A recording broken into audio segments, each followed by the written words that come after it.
Hello बच्चों, मैं संजीदा हिंदी शिक्षिका एलपीएम पब्लिक स्कूल के ऑनलाइन कक्षा में आप सभी का हार्दिक स्वागत करती हूँ। बच्चों, आप सभी कैसे हैं? उम्मीद करती हूँ कि आप सभी अच्छे होंगे और खूब मेहनत से अपनी पढ़ाई कर रहे होंगे। ठीक है बच्चों, तो चलिए आज की कक्षा आरंभ करते हैं। प्यारे बच्चों, आज हम सब अपनी पाठ्य पुस्तक परिवेश के पाठ 11 प्रकरण है प्यारा सा एक पत्र नामक कहानी का अध्ययन करेंगे। तो चलिए शुरू करते हैं। देखिए बच्चों, इस पाठ में लेखक ने गांव के बारे में बताया है। गांव के सरल जीवन से परिचय कराया है और पारिवारिक प्रेम के महत्व के बारे में भी बताया है।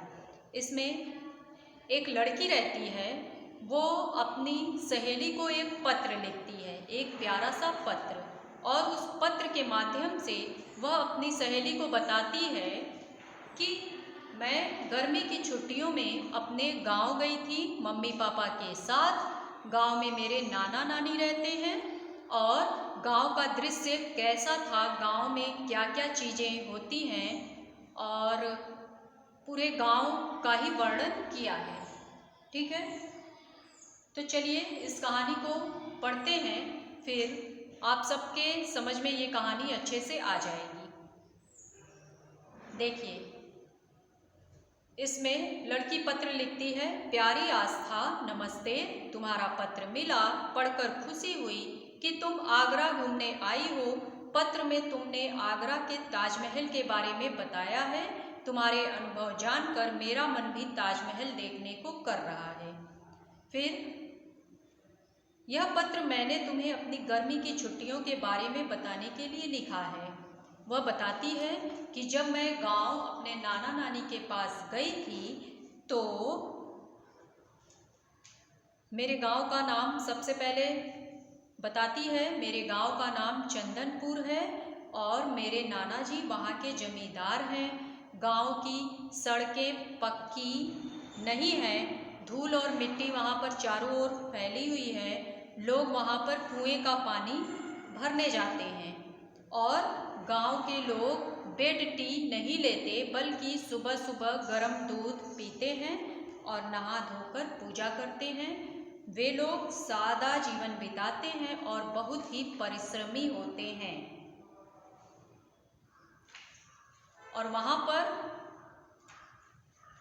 जो बच्चे होते हैं वह अलग अलग प्रकार के खेल खेलते हैं, जैसे पकड़म पकड़ाई, स्टापू, रस्सी कूदना, खो खो, पो संपा भई पो संपा, चोर सिपाही, गुल्ली डंडा और पतंगबाजी।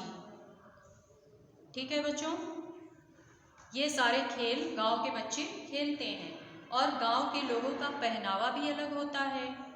वहाँ स्त्रियां और पुरुष दोनों अलग अलग प्रकार के पहनावे पहनते हैं। सभी लोग वहाँ पर आपस में मिलजुल कर रहते हैं और शाम के समय कुछ लोग पेड़ के नीचे बैठकर बातें करते हैं। वहाँ के लोग शहरों की तरह टेलीफोन पर बात नहीं करते, बल्कि आमने सामने बैठकर बात करते हैं। ठीक है बच्चों, फिर वह बताती है कि हम वहाँ पूरे 4 दिन रहे। वहाँ सड़क के दोनों ओर लहलहाते खेत थे। हरे भरे खेत बहुत ही अच्छे लग रहे थे और मैंने खेतों से गन्ने तोड़कर खाए थे। यह मेरी जिंदगी का पहला रोमांचक अनुभव था जब मैंने कोई चीज़ अपने हाथ से खेत से उखाड़कर खाई थी। वो लड़की बताती है कि यह मेरी जिंदगी का पहला अनुभव था जब मैंने खेत से कोई चीज़ अपने हाथों से उखाड़ कर खाई थी। उसने खेत से गन्ने को उखाड़ कर खाया था।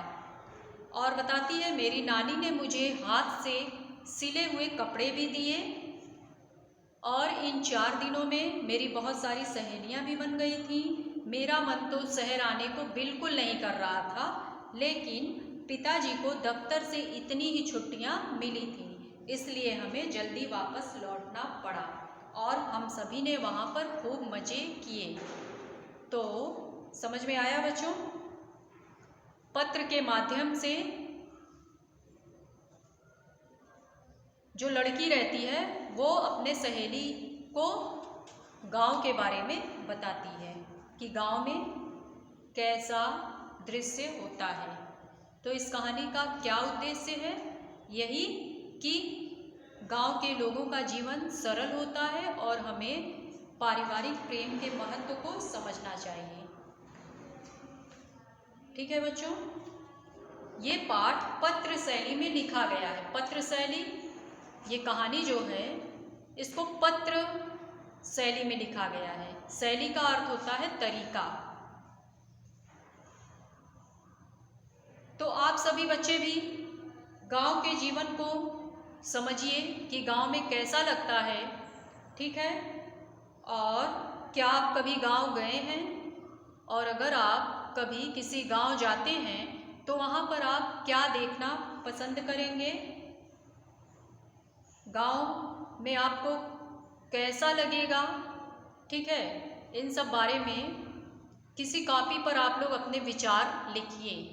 और कभी जब छुट्टियां आप सबकी होती हैं तब आप सभी किसी गांव घूमने जाइए और वहाँ पर आप कहाँ कहाँ घूमेंगे, ठीक है, उन सब के बारे में किसी कॉपी पर नोट कर लीजिएगा। वहाँ पर आपने क्या क्या देखा। तो चलिए बच्चों, इसके कुछ कठिन शब्दार्थ भी दिए हुए हैं, इसे आप सब अपनी कॉपी में लिखकर अच्छे से याद कर लीजिएगा। आज के लिए बस इतना ही। इस कहानी को आप सब अच्छे से पढ़ लीजिएगा। ठीक है, चलिए, धन्यवाद।